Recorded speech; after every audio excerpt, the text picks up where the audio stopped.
Voilà, hop là. Donc on a branché le son. On voit si ça fonctionne bien. Donc voilà. Tu dis rien, Mika. Non. Non, tu dis rien, d'accord, ok. T'inquiète, ça va bien se passer, tu vas pas être remangé. Tiens, je vais juste faire pause. Comme ça, voilà, on reprend là où on s'est arrêté. Eh ben, salut les dégressifs, c'est Spidey pour un nouveau épisode de discussion. Et là, je suis en compagnie de Mika. Salut Mika. Bonjour Spidey. Alors, pour ceux qui nous écoutent, on se connaît bien. Hein. Ça fait combien de temps qu'on se connaît? 25 ans, 35 ans? Non, j'en ai aucune idée. Je sais pas compter, je compte pas. Tu comptes pas? Non. Non, c'est vrai, ça, moi je dirais que ça fait bien au moins 15 ans. Oui, c'est bien possible. Ouais, Bien possible. au moins 15 ans, Ouais, ouais. au moins. Ouais, au moins. Moi, je suis arrivé sur Annecy en 2006. On a dû se rencontrer en 2007 pour les soirées jeux. Donc Peut-être ça, bien. ouais, ça fait 15 ans. Ouais. Les soirées rougail saucisses. Ouais. Aussi. Parce qu'on aime bien le rogaille saucisse. Bon, Mika, donc on est en discussion, donc il y a forcément quelques petites questions que je vais te poser. Et la première question que j'avais vraiment envie j'avais envie d'avoir ton avis, c'est t'es passé par plusieurs phases professionnelles. Ouais. T'as connu pas mal de jobs différents. Ou quelques-uns. Quelques-uns, ouais. Et aujourd'hui, tu t'es reconverti. Est-ce que tu peux, ou tu es en train de te reconvertir, Ouais. donc est-ce que tu peux m'expliquer quelle a été ta démarche? La démarche. Eh ben, tout part d'un constat.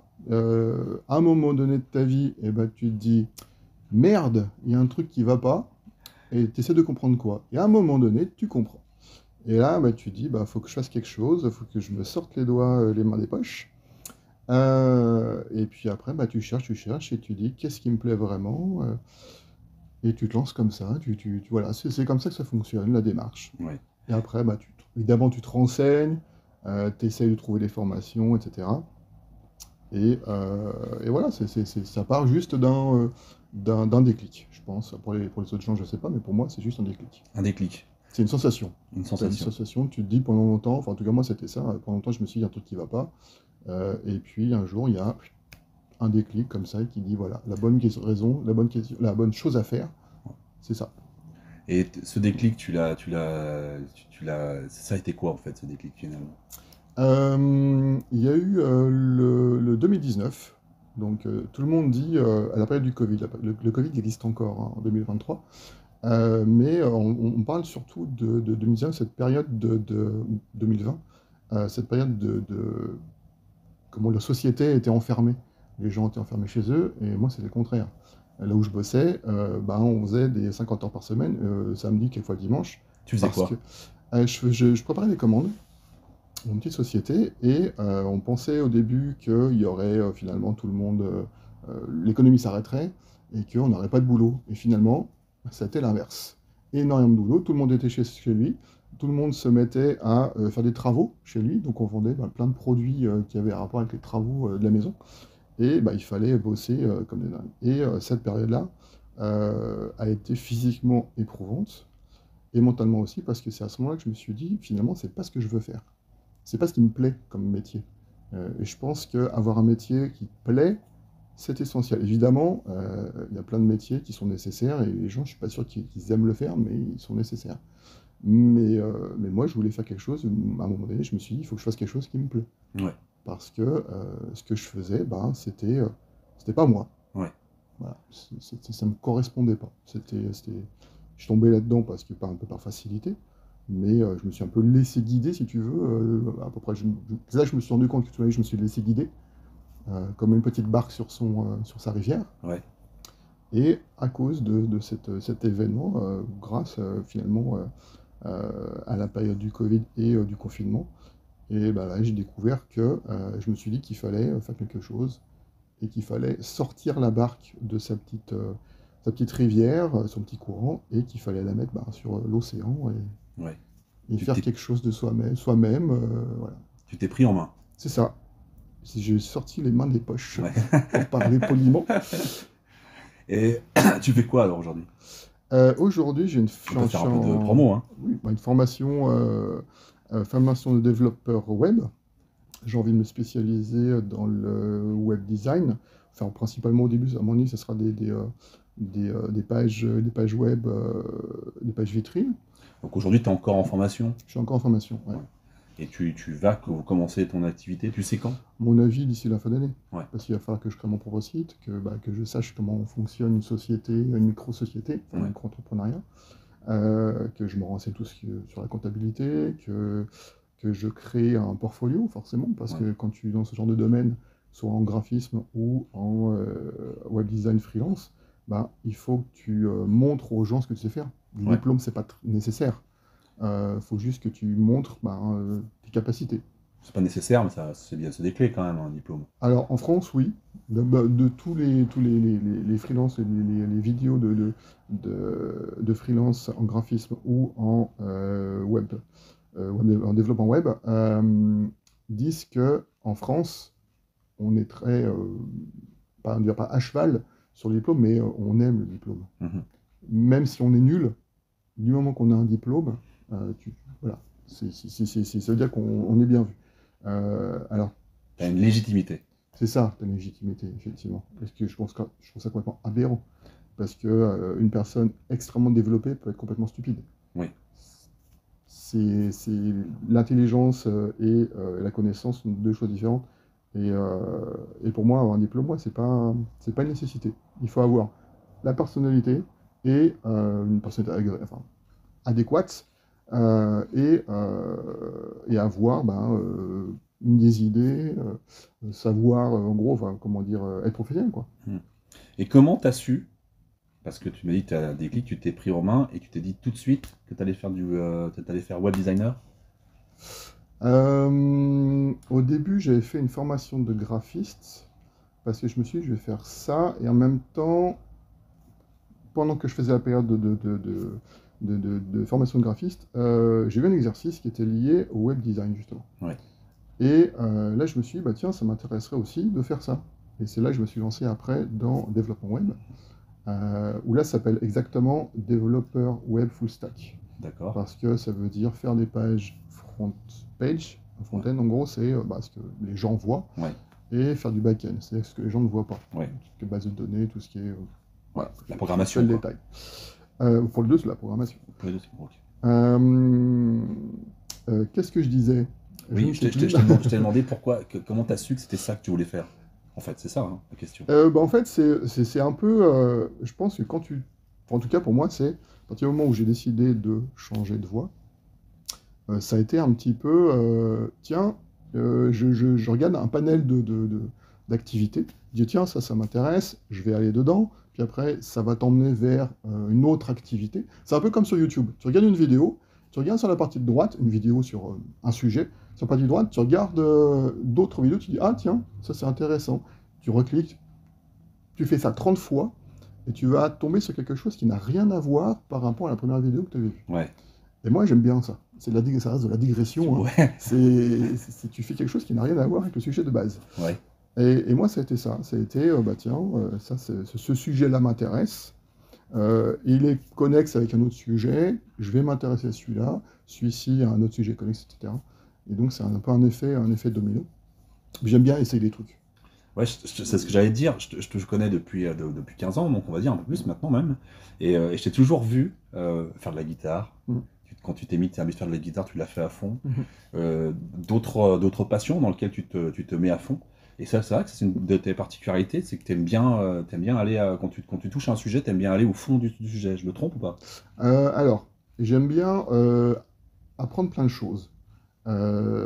Parce que je m'intéresse à plein de choses. Pas à tout, hein, le foot, j'en ai rien à faire. Moi, je te rassure, moi. Voilà.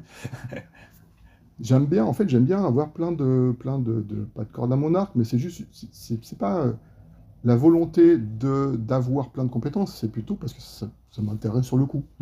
La guitare, c'était sympa sur le coup, c'est parce qu'à un moment il fallait un guitariste. Et puis moi je me suis dit, tiens, bon, allez, pourquoi pas, je vais prendre un peu la guitare. Et puis finalement, ça fait quelques années sympas de musique en groupe, et après, finalement, j'ai pas retouché la guitare depuis des années, quoi. Ouais. Et parce que je suis passé encore à d'autres choses. Ouais. Là, je suis tombé dans la modélisation web avec Blender, pas web, la modélisation 3D avec Blender, j'adore ça. Ouais. Après, peut-être que dans un an, j'en aurai marre. Ouais. Et j'aime bien toucher à plein de choses. Et c'est là que je me suis dit, à un moment donné, que je sais faire plein de choses, mais pas vraiment au fond. Je peux pas être professionnel. Ouais. Un peu un dilettante. Ouais. J'aime bien toucher à plein de choses. Mais est-ce que déjà être dilettante, c'est pas être un peu professionnel? Parce que tu es quand même, excuse-moi, hein, je te fais des fleurs, hein, pardon, hein, mais tu es quand même un dilettante.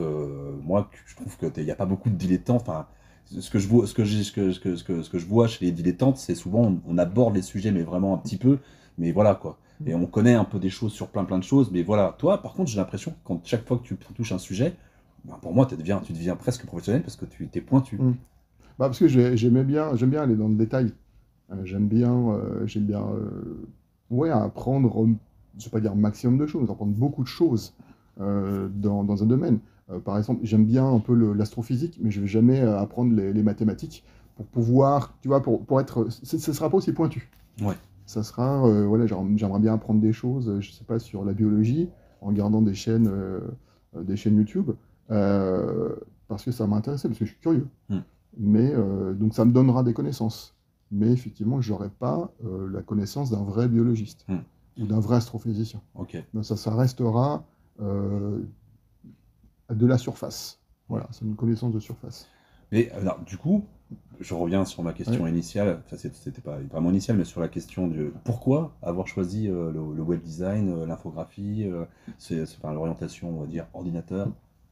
Alors, bah, déjà, il y a un... Qui aujourd'hui va être ton prochain métier. C'est ça, en théorie, c'est ça, si tout se passe comme je veux, à moins de gagner au loto entre-temps, mais pour ça, il faudrait jouer. On en est tous là. Voilà. Qu'est-ce que... Non, en fait, j'aime bien... bon, déjà, je pense que comme pas mal de gens, je passe quand même du temps sur Internet. En plus, maintenant, forcément, pour l'information. Et je suis assez comment dire, sensible à l'organisation des choses, à l'organisation des sites. Ouais. Même pendant ma période de formation de graphiste, je regardais beaucoup tout ce qui était affiches publicitaires, tous les devantures des magasins, des restaurants. J'étais curieux, finalement, j'essayais de voir le sens qu'il y avait derrière des typographies, derrière des couleurs, etc. Et pour les sites web aussi, je me dis, bah tiens, ça c'est un jeu site web ou ça c'est vraiment tout pourri. Et donc, effectivement, il y a un côté qui m'intéresse, mais il y a aussi un côté, comment dire, où c'est pas anodin de choisir ce genre d'activité, parce qu'il faut bien vivre, et donc pour vivre, il faut gagner sa vie, il faut gagner un peu d'argent. Et de quoi a-t-on besoin en masse depuis quelques années et dans les années futures? De développeurs. Ouais. Pas forcément web, mais de développeurs. Enfin, après, je ne sais pas si ChatGPT va réussir à remplacer les développeurs. C'est quoi ça, ChatGPT? Oui. C'est l'intelligence artificielle qui t'engueule et qui devient nazie si tu la laisses... Non, je sais pas, enfin, je sais pas. En gros, c'est une espèce de grosse intelligence artificielle. Je ne me rappelle plus qui est développée, je passe par Google ou Meta, ou je ne sais plus qui. Oui. Et qui peut faire énormément de choses comme un humain, voire mieux qu'un humain, notamment en tout cas dans le domaine du développement. J'ai vu un développeur qui utilisait le ChatGPT, qui montrait comment on utilise le ChatGPT pour créer un site web. D'accord. Parce qu'il est capable de sortir, tu lui dis, tiens, je veux que tu me sortes une page avec, je sais pas, un formulaire de contact, je sais pas trop quoi, avec diverses fonctions, et puis, pouf, il va créer le code, code demandé. Mais il faut quand même être développeur pour poser les bonnes questions. Oui. Sinon, le Pékin moyen, ça marchera moins bien. Ok. Mais bon. Et donc, la crainte depuis quelques temps, enfin, en tout cas, j'ai eu pas mal de messages comme ça qui disaient oui, ChatGPT va remplacer les développeurs, les graphistes, Stable Diffusion ou autres Midjourney, pareil, sont des intelligences artificielles je ne vais pas dire qui remplacent, mais qui sont capables de faire des œuvres graphiques vraiment magnifiques. Je vais rebondir sur ce que tu disais, sur un élément. Tu t'allais dire, tu dis, les intelligences artificielles vont peut-être remplacer, enfin, c'est la crainte qu'on a de remplacer les développeurs et les web designers, mais c'est vrai que c'est un marché aussi où il y a du monde. Ouais.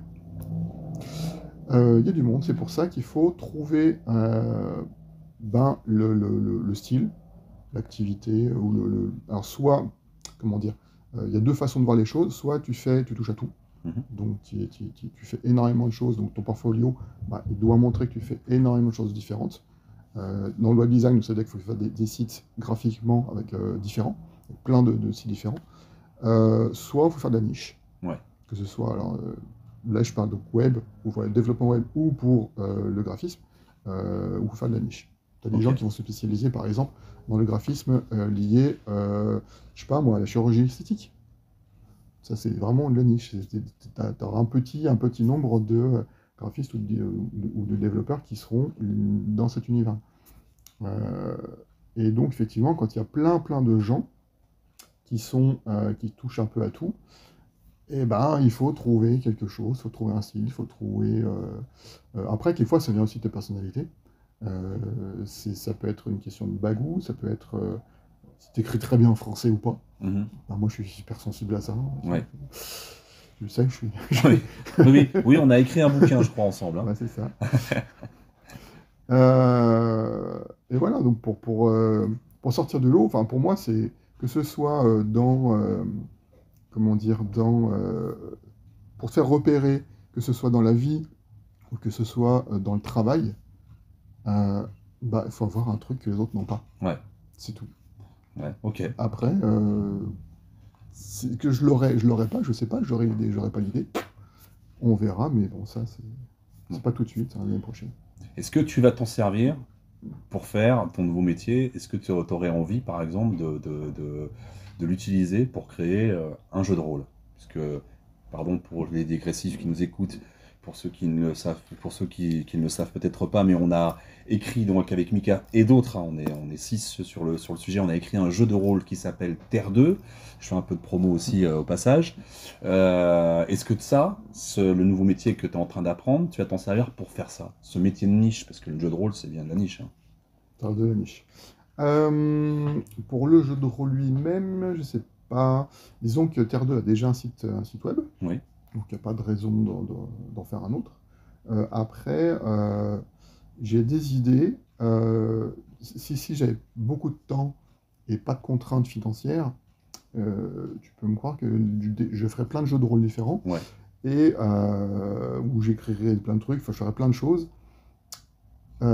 Effectivement, faire des sites liés aux jeux de rôle, ça pourrait être intéressant. Notamment, en plus, si je peux avoir une activité de graphiste liée aux jeux de rôle, ou même jeux de société, ça me plairait beaucoup. Parce que le monde du ludisme, ça a toujours été quelque chose qui m'intéresse, enfin, surtout le jeu de rôle principalement. Oui, bien sûr, bien sûr. Donc toi, tu aimerais bien t'orienter vers le jeu de plateau. Il y a beaucoup de designers, de graphistes qui font du jeu de plateau aussi, des couvertures, des boîtes de jeux, qui dessinent les éléments, etc., etc. Donc ça serait vraiment le... Ça m'intéresserait. Ouais. Ça m'intéresserait vraiment. Je suis toujours assez, pareil, sensible je veux dire, au beau graphisme. Tout est comment dire, c'est subjectif, la beauté. Mais j'aime bien regarder comment sont faits les plateaux, comment sont faits même les figurines, les pions. Enfin, c'est vrai que c'est beaucoup de travail. Et puis, pareil, tu ressens, souvent tu sens la patte, tu sens le style de la personne qui crée des plateaux. Moi, ce que j'aimerais bien, c'est vraiment des décors. Ouais. Le personnage, je ne sais pas faire, j'ai vraiment du mal. Ouais. Mais faire des décors, moi, ça me tenterait de faire des cartes. J'adorerais. Je crois que je mettrais ça aussi sur mon site. Ouais. Portfolio, je mettrais des cartes. Ouais. Je ferais des cartes de monde, je sais quoi. D'accord, ok. Ça. C'est cool ça, parfait. Je crois qu'on a... Alors, on a fait un petit peu le tour. Maintenant, j'aime bien... Il y a la question coup de tonnerre. Voilà, c'est comme ça, c'est ça, exactement. Merci Mika. Flash. C'est ça. Donc la question coup de tonnerre. Alors attention, t'es prêt? Un truc qui n'a rien à voir. Je vais te la donner tout de suite. Un coup de foudre. Ouais, un coup de foudre, peut-être pas. Est-ce que aujourd'hui, comment tu arrives à vivre? Puisque tu as dit que tu étais en pleine formation, ouais. On a besoin d'argent pour vivre, pour dire les choses de façon très claire.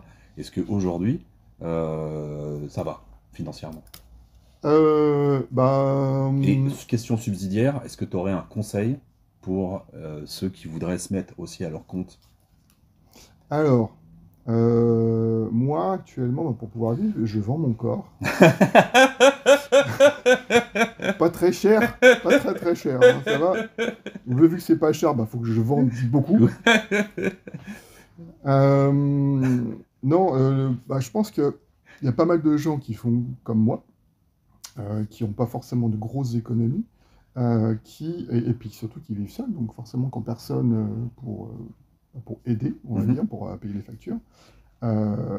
Moi, j'ai quitté mon dernier emploi en négociant une rupture conventionnelle de contrat Ouais. pour pouvoir effectivement avoir un petit quelque chose à la sortie Ouais. qui me permettrait de subvenir à mes besoins. Donc, je fais pas de voyage, j'économise, Ouais. je fais pas de grosses dépenses, je vais pas vraiment, pas spécialement au restaurant, parce que je sais qu'il faut que pendant un certain temps, je vais devoir me serrer la ceinture en attendant d'avoir une activité rémunératrice. Je sais en plus que quand je me mettrai à mon compte, ça ne sera pas du jour au lendemain. Le mois d'après, je n'aurai pas déjà plein d'argent qui tombera dans... Ouais, tu restes faut lucide. attendre un an et demi. Voilà. Donc le plan, je pense que quand on veut se mettre à son compte, faut déjà, avant de quitter son emploi actuel, c'est de réfléchir à comment on va pouvoir vivre, payer les factures, payer la nourriture, avoir un minimum d'activité quand même de temps en temps, mais histoire de booster un peu le moral. Mais il faut savoir que ça va être rude pendant peut-être un an et demi, 2 ans, on ne sait pas trop. Donc faut bien calculer le coût ou si les gens peuvent avoir un compagnon, une compagne qui est là, tant mieux. Mais voilà, il faut T'as pas d'aide? faut bien réfléchir. Il n'y a pas d'aide? Pôle emploi peut-être? Pôle emploi, oui. Ouais. Pôle emploi, c'est juste le chômage. Oui. Voilà. Après, est-ce qu'ils payent les formations, Pôle emploi? Non. Enfin, je dis non, en fait, j'en ai aucune idée. Je sais juste que je ne me suis pas intéressé en fait vraiment aux formations de Pôle emploi. Parce que les formations qui m'intéressaient, c'était pas Pôle emploi qui les finançait. Ouais. Il y en a une, je l'ai financée de ma poche. Et l'autre, celle de développement web, c'est le CPF. Ouais. Donc forcément, c'est tout ce qu'on accumule depuis pas mal de temps. Ouais. Parce que énormément de gens n'utilisent pas. Ouais. Et donc je sais que dans l'éducation nationale, c'est compliqué en plus de dépenser son CPF. Ça fonctionne différemment que dans le privé. Mais il faut le dépenser. Il faut vraiment le dépenser parce que c'est quelque chose qui a été acquis et puis que c'est toujours utile d'apprendre des choses. Ok. Quel que soit le domaine. Après, je suis conscient que quand on bosse dans une boîte privée et qu'on dit à son patron, je pourrais partir pendant 6 mois pour faire une formation qui n'a rien à voir avec ce que je fais actuellement. Le patron, il sait très bien que c'est pour se barrer. Ouais. Donc, il n'y a pas de raison de dire OK, quoi. Ouais. Donc, c'est vrai que c'est compliqué, quelquefois, je pense, d'utiliser CPF, mais c'est à utiliser. Voilà. Merci Mika, cool. Il faut. Bon, moi ça me plaît bien là où on en est. On est arrivé un peu à la fin, ça te va? Si tu veux, moi j'étais prêt pour en faire encore 10 heures. Mais à un moment donné, il faut qu'on s'arrête. Pas que ça soit trop long parce que les gens ils vont en avoir ras-le-bol. Exactement. Bisous les gens. Et ben voilà, ça y est, c'est terminé. C'était une discussion avec Mika. Merci Mika. Spidey. Oui. Et puis. Pas le macho. Non, c'est pas le macho. Pardon? C'était pas le macho. Non, c'est pas le macho. Non, on les embrasse. C'est 10 000, pas le macho d'ailleurs. Si vous voulez, on fait de la pub pour vous, donc c'est 10 000. Non, mais on va faire aussi de la pub. Déjà, je te remercie encore une fois d'avoir accepté cette petite interview, cette petite discussion avec moi. Plaisir. Merci beaucoup, en espérant qu'il y aura beaucoup de gens qui t'écoutent, qui vont écouter ce podcast surtout. Et la prochaine fois, donc je vous donne rendez-vous pour un nouvel épisode très bientôt. Et puis, comment dire, commentez, partagez, mettez un petit pouce. Voilà, ça fait toujours plaisir, ça sert à rien, mais ça fait toujours plaisir d'avoir un petit pouce. Mais surtout, commentez, partagez la petite cloche pour vous abonner, voilà, ça serait cool. Et puis, ben, je vous dis à tout bientôt. Il y aura certainement des choses sur Terre 2 aussi, on les mettra en lien. Nico, s'il te plaît, fais-le. Nico, c'est mon collègue qui fait qui s'occupe de la production, donc, et du montage. Et donc, si tu pouvais mettre le lien vers le site Blam, ça serait pas mal pour Terre 2, comme ça les gens verront ce que Mika fait aussi, et ce que Mika a fait, ce que nous avons fait sur Terre 2 ensemble. Voilà, et puis ben, on se retrouve très très bientôt. Voilà, salut, ciao, à bientôt. Ciao. Camoulox.